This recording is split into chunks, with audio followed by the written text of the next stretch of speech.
Hi guys, எல்லாருக்கும் ஒரு good நியூஸுங்க. நம்ம சென்னை சூப்பர் கிங்ஸ் அணி தனது 3வது வெற்றியை பதிவு செஞ்சிச்சுங்க. நேற்று பார்த்தீங்கன்னா கேகேஆர் அணியும் சென்னை சூப்பர் கிங்ஸ் அணியும் மோதினாங்க. அதுவும் நம்ம கிரவுண்டில், நம்ம சேப்பாக்கத்தில் விளையாடினாலே சென்னை அணிக்கு ஒரு பலம் தான் உங்களுக்கு தெரியும். அதனால் நேற்று ருத்ராஜ் கைக்வாட் டாஸ் வின் பண்ணி நாங்கள் முதல்ல போலிங் செய்கிறேன்னு முடிவு செஞ்சாங்க. ஸ்டார்டிங்கும் சால்ட்டும் நிறையனா இறங்குனாங்க. சால்ட்டு டக் அவுட்டு, நிறைய 27 ரன்னும், அப்புறம் நம்ம ஸ்டே சேர் 34 ரன் ஆச்சான்னு, மற்றபடி வேறு யாரும் சொல்கிற அளவுக்கு அடிக்கலைங்க. பார்த்தீங்கன்னா கொல்கத்தா அணி வெறும் 137 ரன்னு மட்டும்தான் அடித்தாங்க, 9 விக்கெட் இழப்புக்கு. போலிங் தரப்பில் பார்த்தீங்கன்னா நம்ம ரொம்ப எதிர்பார்த்த ஷர்துல் தாக்கூர் தலைவை இன்னைக்கு இறங்கினாருங்க. ஆனால் எதுவுமே பண்ணலுங்க. ஒரு விக்கெட்டு கூட எடுக்கல.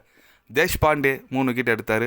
முஸ்தபிசர் ரகுமான் வங்கதேசம் சென்று வந்து டயரில் ஆடி 2 விக்கெட் எடுத்தாருங்க. சூப்பர் அவர்.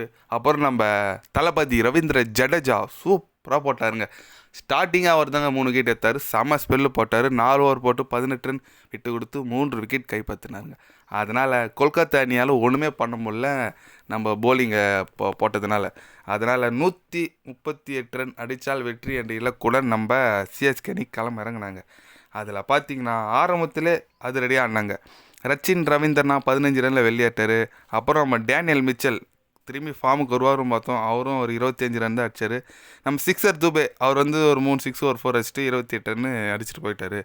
கேப்டன்ஸ் நான் கார்னாருங்க நம்ம ருத்ராஜ் கைக்வாட் 67 ரன் அடித்தார். 58 பந்துக்கு 9 4 அடித்தார். 0 6 எதுவும் அடிக்கலைங்க. அதனால் சென்னை அணி வெறும் 17.4 பந்தில் ஈஸியாக ஸ்கோரை எட்டிட்டாங்க. ரொம்ப மகிழ்ச்சியாக இருக்குங்க. சென்னை அணி தனது 3வது வெற்றியை பதிவு செஞ்சுது. புள்ளி பெட்டியில் 3வது இடத்துக்கு முன்னேறிச்சுங்க சென்னை அணி. இதை தொடர்ந்து இந்த வெற்றியை குறித்து நம்ம ருத்ராஜ் கைக்வாடு ப்ரெஸ் மீட்டில் என்ன சொல்லியிருக்காருன்னா, ரொம்ப மன உளைச்சலாக இருந்தேன் நான். இந்த 2 தொடர் தோல்வியால் என்னால் அது ஏற்றுக்கவே முடியல. நல்லா தான் நாங்கள் பண்ணோம், ஏன் தோற்று ரொம்ப வருத்தமாக இருந்தேன். அப்போ தான் தோனி வந்து எனக்கு ஒரு ஆறுதல் கொடுத்தாரு. நீ கண்டிப்பாக பண்ணு, நல்லா கேப்டன்சி பண்ணு, அதனால் பேட்டிங் எதுவும் பாதிக்கக்கூடாது அப்படின்னு சொல்லிட்டு நிறைய அட்வைஸ் பண்ணார். ஃபஸ்ட்டு 2 மேட்ச் தோற்றோடனே நான் ஒரு உத்வேகமாக தான் இருந்தேன். அடுத்து 2 தோற்றோடனே என் மனசு ரொம்ப இதுவாகிடுச்சு. அது ஐபிஎல்லில் வர்றது சகஜம்தான் அப்படின்னு சொன்னார் தோனி.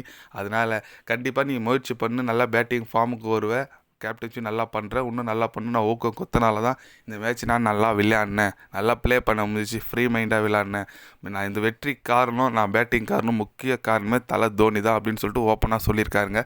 தலைனா சும்மா இல்லைங்க, தலைனாவே மாசு தாங்க. அவர் மனசு தான். எப்படியாப்பட்ட பிளேயரும் வளர்த்து விட்டுவார். ஏன்னா இப்போ சென்னையில் முஸ்தபிசர் ரகுமான் பத்திரானாலும் அவங்க சொந்த நாட்டுக்கு கூட சரியாக பர்ஃபார்மன்ஸ் பண்ணுறதில்ல. ஆனால் சென்னையில் சூப்பராக பண்ணுறாங்கன்னா என்ன காரணம்? கைட்னஸ் நம்ம தலைங்க. அதனால தாங்க கண்டிப்பாக இந்த போலிங் அட்டாக் நல்லா இருக்குங்க. இன்னும் பத்திரனா மட்டும் வந்தார்னா சூப்பராக இருங்க நம்ம சென்னை சூப்பர் கிங்ஸ் அடி. வரும் மேட்ச்சில் கண்டிப்பாக பத்திரனா வரதுக்கு சான்சஸ் இருக்குது. அவர் நிக்கலில் மட்டும் தான் இன்ஜுரி கிளியராக ஆகிடும். அது கூடி சீக்கிரம் இன்னும் 2-3 மேட்ச் அவர் மிஸ் பண்ண சான்சஸ் இருக்குதுன்னு சொல்லியிருக்காங்க. பார்க்கலாம் எவ்வளோ சீக்கிரம் வராருன்னு. சென்னை அணி வெற்றி பெற்றதை பற்றி நீங்கள் என்ன நினைக்கிறீங்கன்னு சொல்லிட்டு கமெண்ட் பண்ணிட்டு போங்க. இது போன்ற ஸ்போர்ட்ஸ் நியூஸை தெரிஞ்சுக்கன்னா சேனலை சப்ஸ்கிரைப் லைக் ஆன் பண்ணிக்கங்க. என்னடா சப்ஸ்கிரைப் கம்மியாக இருக்குதுன்னு நினைக்காதீங்க.